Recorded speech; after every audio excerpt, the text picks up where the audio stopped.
Everything's better with butter. Hi, everyone. It's the Book Cougars, two middle-aged women on the hunt for a good read. I'm Emily. And I'm Chris. Why am I holding squishy butter? This is like one of those, stress things. My son sent this to me. He and I are working on a business together, Roaring Fork Mill, that requires the use of lots of butter. And I am a huge proponent of butter. And we were having our Patreon reading salon the other night, and our lovely listener, Robin, down in Delaware, mentioned one of my Ingredient One posts, which I'll link to my Ingredient One Substack down below, where I talked about my adoration for butter. I have many times said my favorite food is bread, but the truth is, if I couldn't put butter on my bread, it wouldn't be my favorite food. So maybe my favorite food is butter. It could be, right? Yeah. I mean, that really kind of resonates. Yeah. And I was cruising online the other night for office supplies, school supplies, because that's what I do when I'm not looking at books online. And there's a new spate of themes on school supplies this year, and it's butter, actual butter. So interesting, just so everyone can be hungry when they're doing their office work or schoolwork. Yeah.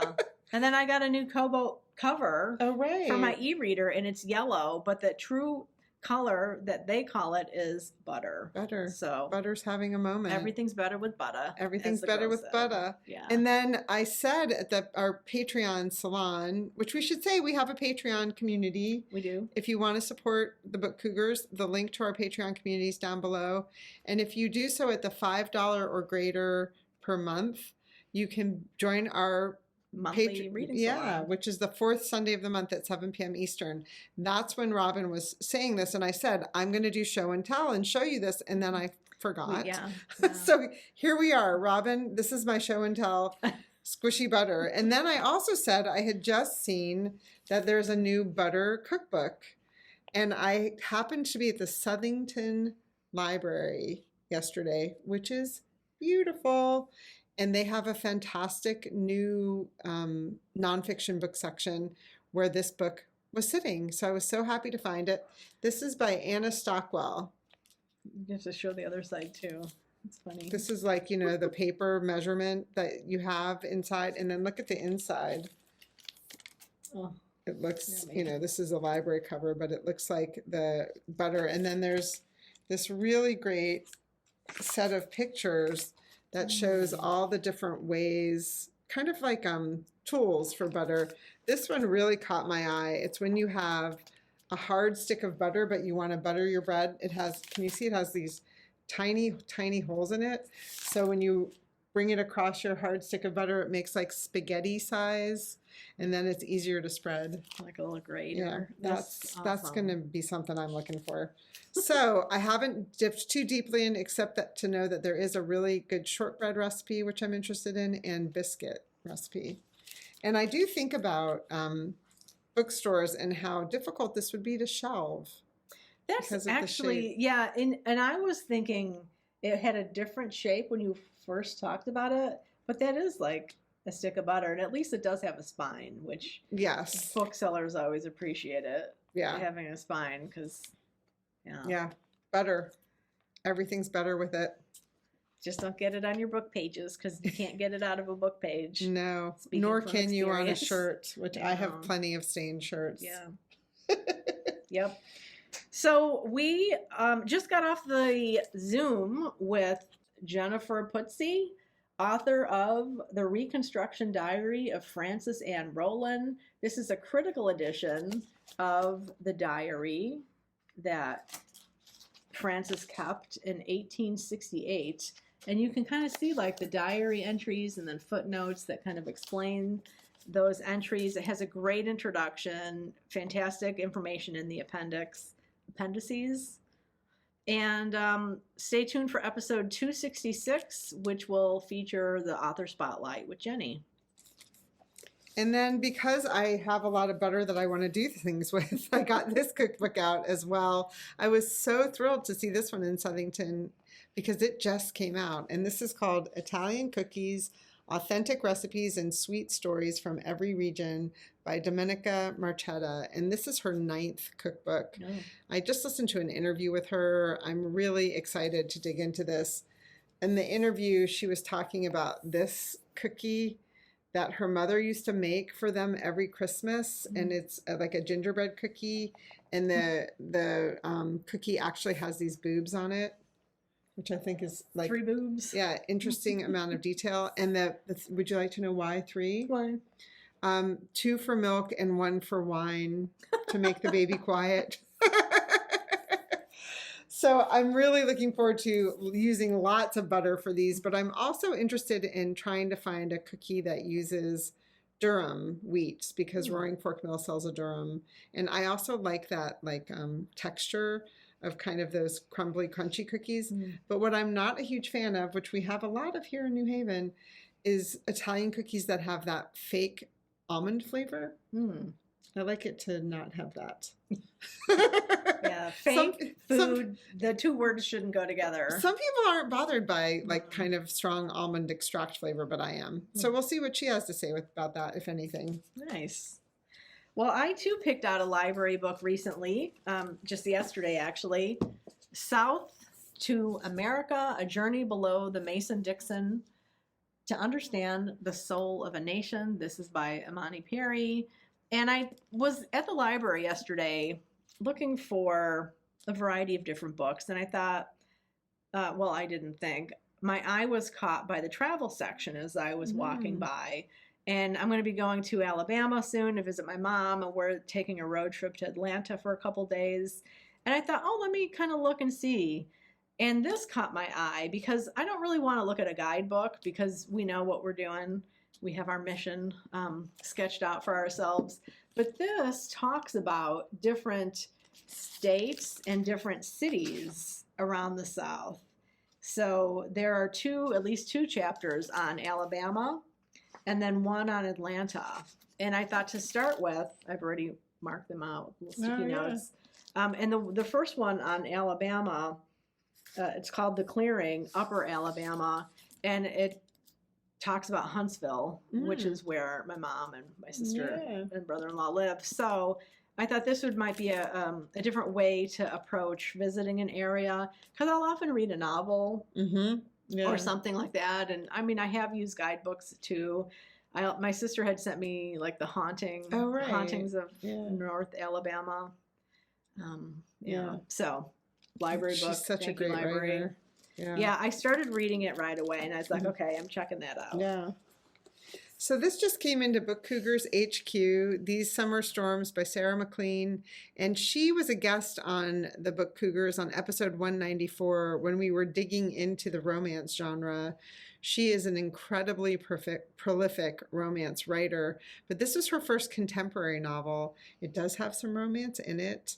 It did really well, and so they released this beautiful paperback edition with this gorgeous, what do they call that? Like, not etching, what is it called? Edging. Edging. Like, Edging. Art edging. Yeah.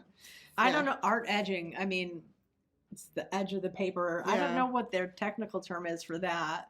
There's like in history, those kinds that look like something, and then when you spread them out, it creates another scene. Yeah, this does not do that. But this is lovely. I really like that. There's a new edition of Practical Magic by Alice Hoffman out with something similar, and then the newest edition of Remarkably Bright Creatures by Shelby Van Pelt is also gorgeous. I'd love to get my hands on that. Does it have a little octopus or something on it? Or I don't. I feel like I've seen it. Yeah, it might have something like that swirls around like that has like the tentacles or something.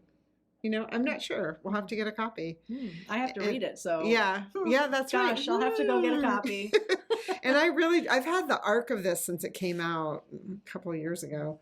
So I really want to dig into this. And it does take place in Rhode Island, where I'm going to be visiting next week. Nice. And it says on the back, it's a twisty Succession meets Clue debut. It says it's a debut. It's her contemporary debut. It's certainly not her debut. Yeah, because she does like historical fiction romance usually, And then the New York Times Book Review says, a gripping inheritance drama wrapped around a swoony summer romance. Yeah. Money in the Beach. Yeah, that's right. Yeah. The other book I have, a little show and tell, just came into Book Cougars headquarters. I thank St. Martin's Press for sending this copy and for my archangel for requesting it. This is An Inconvenient Woman, The Extraordinary Life of Lillian Smith, the Southerner who defied Jim Crow America. It is by Carrie Lee Merritt. And it's coming out September, I think, 29th.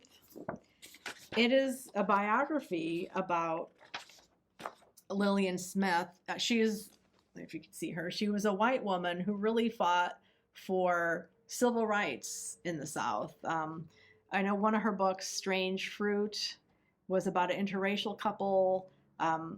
I don't know that I've read that one. That I feel like is one I might have read a part in an anthology or something like that in college. So I thought this would be a really important book to read in our year of reading about American women for America 250, our kind of mission that we've given ourselves this year. Not a very heavy mission, right, but one that we've been wanting to experiment with and reading about different women. So we have two very different women. Yes. Right here, different time periods, different circumstances, and I'll report back on this. I might be taking this one on my trip. Yeah. I'll see. You know how that goes, packing books for a trip. I mean, I always want to keep taking clothes out and putting more books in. I know. And then you have to get realistic, which isn't my favorite part, which is also why I love a driving trip where you can put a bag of books in the car. Mm-hmm. Well, we also got this one into Book Cougars HQ, and this one comes out in August. It's called Her Own Voice, 8 Women Who Rewrote Life and Art by Anne E. Fernald, who is, in the bio on the back, one of the world's best-known experts on Virginia Woolf. And the book covers Virginia Woolf, Margaret Weiss Brown, Eileen Chang, Vera Britton, Muriel Rukeyser, Sylvia Townsend Warner, Una Marson, Jessie Redmond Fawcett, and Dorothy Arzner. A lot of different people, some who I've heard of, some I've never heard of. Mm-hmm. And Kirkus Reviews says, drawing from their writings, Fernald creates sensitive portraits of her subjects, an intimate look at women and their time, but with a particular focus on art, which is part of what caught my eye about this. So cool. Interesting cover, too. Yes, very interesting cover. Nice. And then the other one we have, this one comes out, I wonder if I got my dates right on that. Let me just look at this really quickly. This one comes out on September 1st, and this one comes out on August 18th. September 1st. Look at the inside of this. Love that. So fun. So funky. Yeah, and then the back is the same. People running. And it's called... Oh my goodness. Avalanche. The books are falling. The books are falling. This is about running. This is not about running. Lessons for Between and Beyond the Start and Finish Line by Nike running global head coach Chris Bennett. I didn't know much about him. This book came across our email from a publicist, and it sounded so interesting. He is, as they say, a global head coach. I'm just going to read a little bit just quickly. His guided runs, podcasts, newsletter, and coaching at events all around the world have been used and celebrated by tens of millions of athletes. So he has training programs that he utilizes, and his theory is that anyone could be a runner. I would like to be a runner. I've never been a runner. This one over here used to blog about being a runner. I used to run, then can't do that anymore with the back injury that I have, unfortunately. Yeah, same for me. But I'm curious to hear what he has to say about it. And there's a lot of runners in my life that I think would be interested in reading this as well, which is part of why I wanted to take a peek. Nice. Yeah. There's a guy, I can't think of his name right now, but they had a Penguin runners or something like that. There's also Clydesdale runners, like people who run slowly, you know? And I think there's so many different types of runners out there. And I think sometimes we have one representation of runners and what they look like and how they run. So I'm curious about that. That's a really good point. And I think sometimes it is just about trying to get your heart rate up a little bit. And I like to fast walk, at least for little sections of time. And then I like to do a lot of strolling and listening to audiobooks as well. But that's true. And I'm hopeful that this isn't about just like how to be the fastest and the beat times and all of that. I don't think that's what it is. I think it's him wanting to share the joy of running. And I read a little bit, there's these sections that are in italics, and I think those are his personal stories. And I read, the first one I read was kind of his origin story with running, where his mother, who was a second grade teacher, reminded him the night before to bring his running shoes to school because it was going to be the first day of cross country practice, and he forgot them because he didn't want to run. And then, it turns out she didn't fall for that trick. She was wise to him, and he got his shoes, and this love of running was born. Nice. So yeah, it doesn't sound like it's the kind of book that's just going to be pushing people. It sounds like a real welcoming kind of introduction, maybe. And memoir. I think it's also a memoir. Cool. Yeah, that's the only Murakami book that I've read too. Murakami is what I think about when I think about running. It's the only one of his I've read so far. Yeah, that's a classic as well. Wow, nice book. All right, I'm gonna hold up. Let's see, I've got to put my butter on top because everything's better with it. Here we go. Let us know what you're reading. Please, yes, leave us a comment down below. And until next week, we wish you lots of happy reading.